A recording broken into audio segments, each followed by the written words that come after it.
Hey guys, today we're going with a wintermelon chicken variation. It's a bit cooling because of the wintermelon, but what I've done is added some warming elements such as the dried longan as well as the red dates and the dried goji berry. This is one of my favorite soups for the summer. And if you smell it, it's very fragrant. It's got the gobo root, which creates a grainy, woodier scent and taste to the soup, and your winter melons, which are great for summer. For our ingredients today, I'm using a whole fresh chicken, 3 to 4 pieces of fresh gobo root, 1 large slice of wintermelon, 1 fresh Chinese yam, and your herbal base of dried scallops, dried pitted red dates, dried dragon eyes, and dried goji berries. Prepare the chicken any way you like.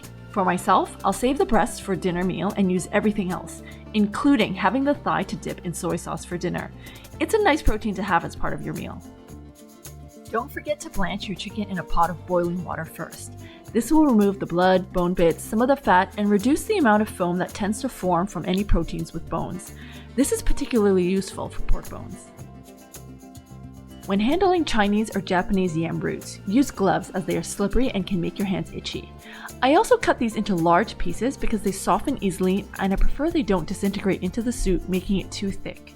This is the Japanese gobo root.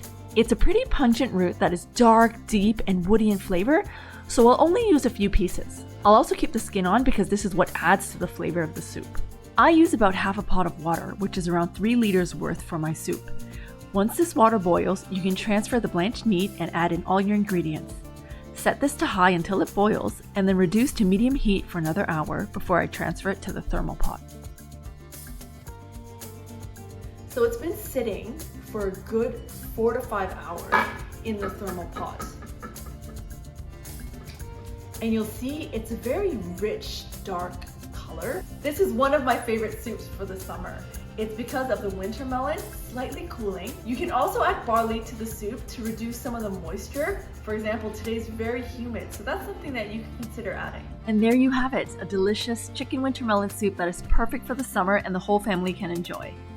Don't forget to subscribe and like. For more recipes and to learn about Chinese soups, visit us at thechinesesouplady.com.